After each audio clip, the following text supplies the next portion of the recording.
Laura and Clara, eager for a romantic weekend, arrive at the isolated cabin in the woods. The road is surrounded by ancient trees, and the oppressive silence accompanies them to the location. The cabin, though rustic, initially seems cozy. The isolation was what they both wanted, but Clara feels a slight unease, as if something invisible is watching them. Upon entering, they notice the cabin shows signs of age, the smell of damp wood, and the furniture covered with a thin layer of dust. Strange symbols are carved into the walls, something Clara finds unsettling. Laura, however, laughs, saying it's just old-fashioned decor. But Clara can't shake the feeling that the place holds dark secrets. On the first day, they settle in and explore the surroundings. The forest around them is dense and feels like a natural prison. Clara senses the weight of the nature around them and an eerie stillness that is anything but peaceful. She tries to ignore her intuition, believing it's just nerves. As night falls, the wind picks up, howling through the trees. That night, while they eat dinner by candlelight, the power goes out suddenly. The cabin is plunged into darkness. Clara is startled, but Laura jokes about it, suggesting they play hide and seek to pass the time. Reluctantly, Clara agrees, though her discomfort grows. The air feels heavier, darker. As they play, Clara hides in the master bedroom, listening to Laura's footsteps approaching. Suddenly, the footsteps stop. The game loses its fun when silence takes over the cabin. Clara steps out of her hiding place to look for Laura, but she seems to have vanished without a trace. The night, which started light-hearted, now fills with growing fear. Clara begins to search for Laura throughout the cabin, but finds only silence. Each room feels empty and oppressive. The air grows heavier, almost suffocating, and the eerie quiet is interrupted only by distant forest sounds. Clara calls for Laura, but her voice echoes back with no response. What seemed like a game has turned into a scene of terror. She rushes outside, shouting Laura's name, but the forest seems to swallow the sound. No response. Desperate, Clara follows a path into the woods, hoping Laura hid there. But the further she goes, the more distorted the environment becomes. The trees close in around her, and the path she followed vanishes behind her. Back at the cabin, Clara tries to find signs of Laura. She begins to notice that the symbols on the walls, which once seemed harmless, now stand out sharply. They seem to pulse with an energy of their own. When Clara touches one of them, she feels a wave of heat rise up her arm, as if the cabin is alive. Her unease deepens as she senses something is terribly wrong. Suddenly, she hears laughter coming from one of the rooms. She rushes in, thinking Laura has returned, but finds the space empty.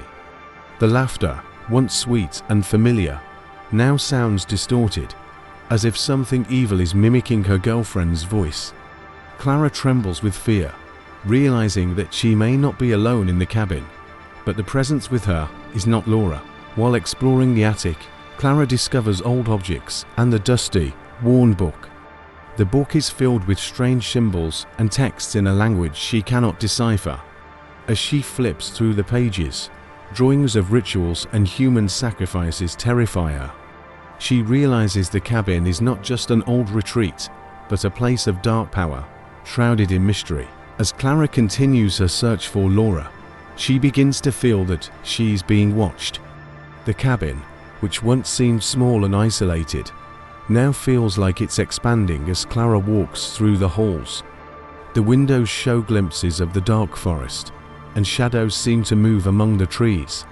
Something out there is watching her, and Clara doesn't know if it's just her mind playing tricks or if there's truly something lurking in the darkness. Every time Clara looks outside, the trees seem to inch closer to the cabin, as if they're slowly advancing. The feeling of being trapped intensifies, and she feels surrounded. The air outside becomes denser, and the sounds of nature are drowned out by an eerie supernatural quiet. The wind through the leaves vanishes, replaced by whispers Clara cannot understand. During a brief exploration of the surrounding woods, Clara finds an old statue covered in moss and roots. The statue depicts a human figure with a demonic smile and horns. As she approaches, Clara senses a sinister presence emanating from the object. The ground around the statue is dead, as if the life of the forest had been drained by that profane icon.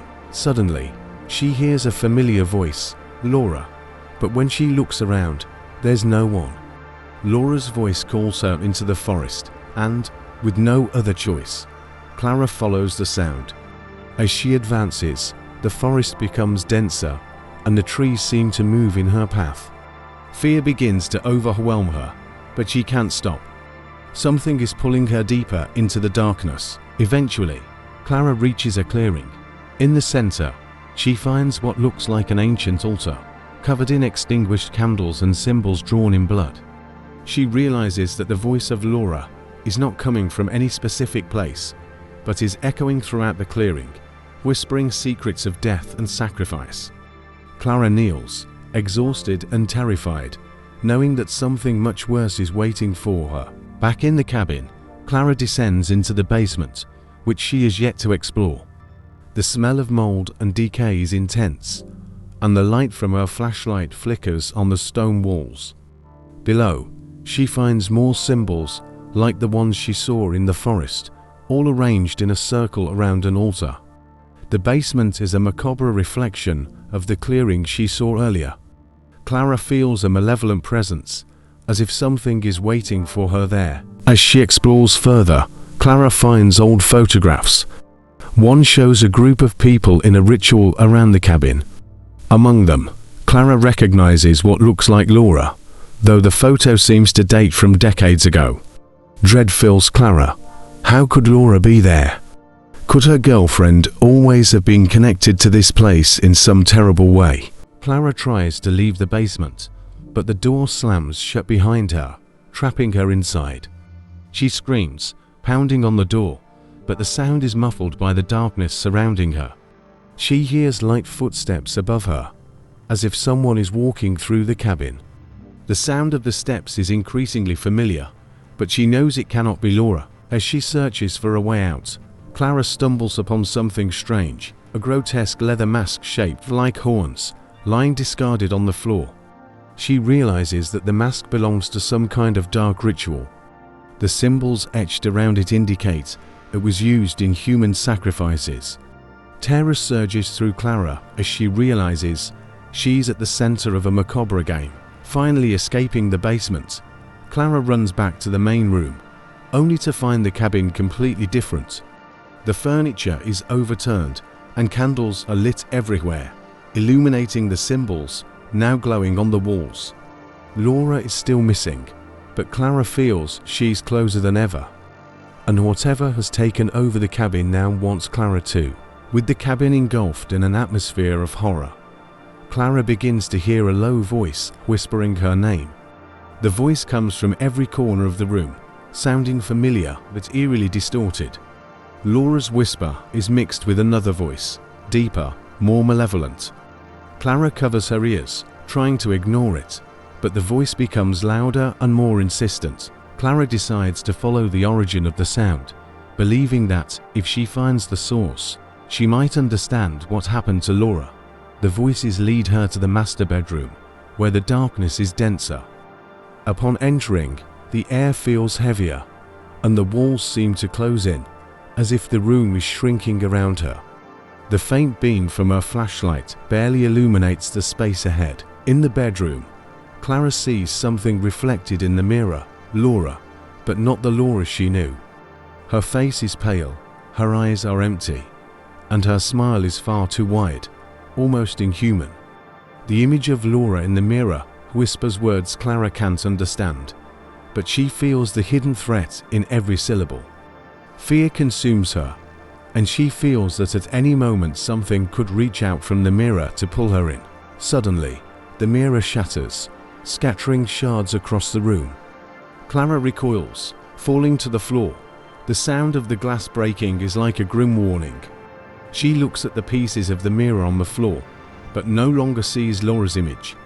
Instead, symbols are etched into the shards, the same ones on the walls and in the basement. Clara realizes she's trapped in a cycle of horror with no way out. She bolts out of the bedroom, but the voices follow her through the cabin. Now Clara is certain that something darker than death is lurking. The invisible presence grows stronger, and Clara feels she's on the verge of losing her sanity. The cabin is not just haunted, it's a prison that feeds on her soul, and Laura is just the beginning of this twisted cycle. Clara, with her heart racing, begins to piece together the dark puzzle surrounding her. The cabin is not a normal place.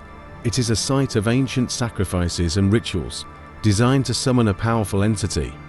The people who came before her, the ones in the photos, were part of this dark cult, and now Clara is the next to be swallowed by the evil force inhabiting the place. She realizes that the only way to survive is to stop the cycle of sacrifices.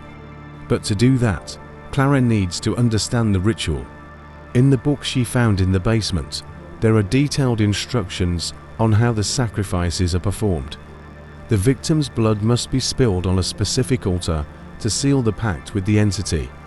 And Clara knows that, somehow, Laura became involved. The most disturbing revelation is that the final sacrifice must be made by someone who loves the victim.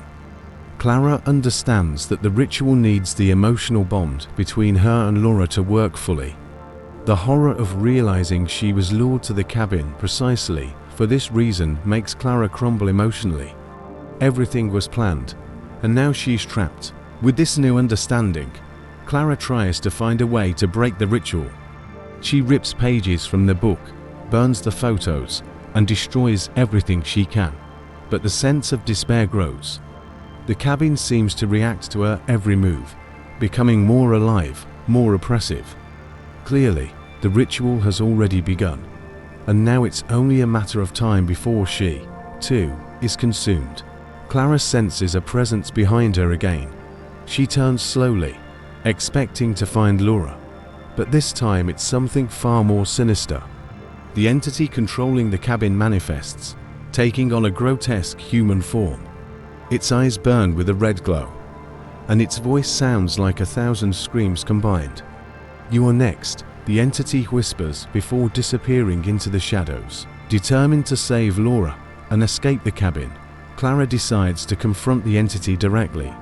She follows the final instructions from the book, preparing to face the forest devil, as it's called in the ancient texts.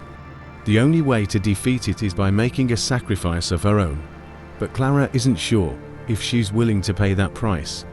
Still, she feels there is no other option. Clara returns to the clearing where she found the altar. The once extinguished candles are now lit, as if something has been waiting for her. As she reaches the center of the circle, the air around her vibrates with malevolent energy. The presence of the devil is palpable. The entity manifests again, emerging from the shadows with its horns and a distorted smile that reveals rows of sharp teeth. The confrontation begins with the entity trying to manipulate Clara emotionally. It takes on the form of Laura, but Clara knows it's an illusion. The Laura in front of her has empty eyes and an aura of death. "Come with me, Clara," the false Laura says, extending a hand. "We can be together forever." But Clara knows that if she accepts, her soul will be lost forever. Clara steps back, resisting the temptation to surrender. But she refuses to let the love she feels for Laura be used against her. With tears in her eyes, Clara confronts the devil, using what she learned from the book. She begins to recite the words of the reverse ritual, words that could free Laura from the entity's influence. But the devil doesn't stay still. It advances, trying to crush Clara psychologically. The final confrontation is intense. The entity tries to destroy Clara in every possible way, taking on horrible forms and manipulating her memories. Clara, however, continues the ritual. When she is about to succumb to fear, she feels Laura's presence beside her, as if the real Laura is fighting to help her. With one last scream of resistance, Clara completes the ritual, and the entity disappears in a whirlwind of shadows and smoke. When the forest devil is finally banished, the cabin begins to collapse. The walls tremble, and the roof seems to cave in. Clara runs outside, looking back only to see the cabin being swallowed by the earth, as if it never existed. The forest around her also seems to change, becoming brighter, less oppressive. The malevolent presence that once dominated the place gradually disappears. Clara falls to her knees, exhausted. The physical and emotional battle has left her completely drained. She looks toward the horizon, hoping that Laura will appear, that she has been freed along with the destruction of the devil. But for a moment, everything remains quiet. The forest is at peace, but Clara feels a deep void in her chest. She begins to wonder if Laura is gone forever. As she recovers from the confrontation, Clara realizes that the fight may be over, but the emotional scars will remain forever. The love she and Laura shared was twisted, used against her by forces beyond human understanding. Even though the devil has been banished, the weight of what happened will never leave her. Clara stands, determined to find a way to move on. However, as she walks through the forest, ready to leave the cursed place behind, Clara hears something. A soft whisper. Clara ... She freezes and looks around, her heart pounding. The voice is Laura's, but something feels off. Fear begins to rise in her spine. She slowly turns, feeling the presence she thought she had destroyed. Something is still there. Clara realizes that, though she banished the entity, something much worse remained trapped. Laura's voice continues to whisper, calling her back to the forest. Clara feels the terror rising again, realizing that the final battle is far from over. The cycle of horror, far from being broken, was only just beginning.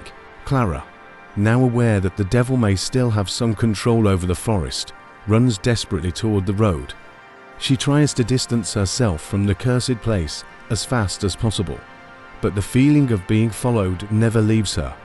The shadows between the trees seem to move faster than her, as if something is stalking her, always lurking. As the distance between her and the cabin increases, Clara feels a wave of relief. But when she reaches the edge of the road, where she left her car, she finds something terrible. The car is no longer there. In its place are tire marks that disappear into the dirt, as if the vehicle had been pulled into nothingness. Clara wonders if she ever truly escaped the influence of the devil. While trying to make sense of what happened, Clara hears a noise behind her. She turns and, to her horror, sees Laura standing at a distance. The Laura before her is not the woman she knew, but a spectral figure, floating in the air, with a vacant and terrifying look. She whispers Clara's name with the same voice that Clara had heard in the mirror and the forest. Clara starts to run down the road, but the environment around her shifts. The forest seems to close in again, distorting reality. Clara finds herself back in the cabin, as if the forest itself had dragged her back to the nightmare. The cabin's door slams shut behind her, trapping her once more in the darkness. The walls seem to close in, the air suffocating, as the floor beneath her creaks with every step. Clara realizes, horrified, that she never truly escaped. The devil was playing with her all along. The symbols on the walls glow ominously, and the very wood of the cabin seems to pulse like a living creature. The malevolent force has Clara in its grip. Across the room, Laura's figure reappears, but something is horribly wrong. Her eyes are pitch black, lifeless, and her body hovers slightly above the floor. She extends her hand toward Clara, her face expressionless, with only a shadow of who she used to be. "Why didn't you save me?" Laura's voice echoes, but it's mixed with the demonic voice Clara had heard before. Clara tries to convince herself that it's not really Laura, but the weight of guilt and terror is suffocating. Laura, or the entity inhabiting her body, continues to advance, and Clara feels there's nowhere to run. She starts crying, pleading for mercy, but the spectral figure only draws closer, devoid of any emotion. Clara's terror is at its peak. She's trapped in an endless nightmare, but as the figure of Laura draws nearer, something strange happens. Laura's expression flickers for a brief moment.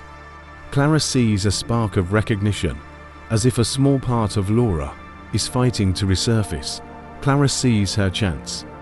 With her last bit of strength, she shouts Laura's name, begging her beloved to fight the darkness that took her. The figure hesitates, the cabin seems to shake, and for a moment, there's hope. Clara sees the hesitation in Laura's figure and feels that something has changed. For a brief instant, the darkness in Laura's eyes seems to waver, and a flicker of humanity shines through.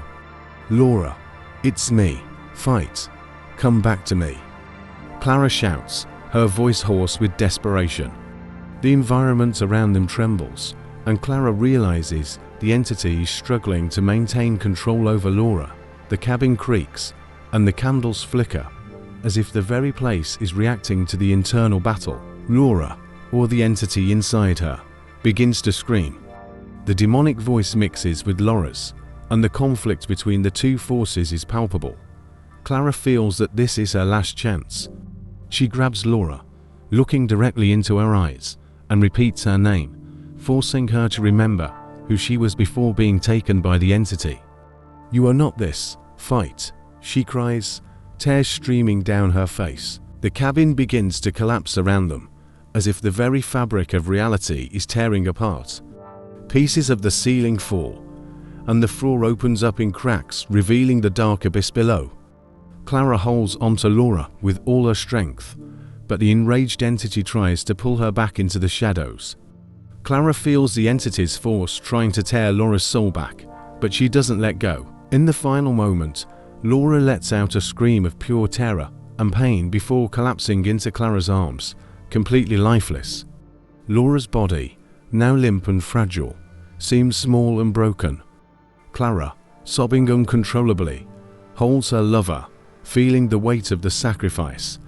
The cabin continues to collapse around them, but Clara doesn't move.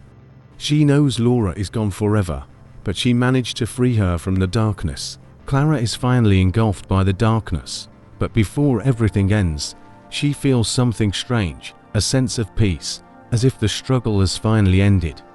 The cabin collapses, and everything disappears in an explosion of light and shadows. In the end, Clara doesn't know if it was her soul or Laura's that was sacrificed, but the cycle of terror is finally broken. And then, absolute silence reigns, with the forest finally at peace.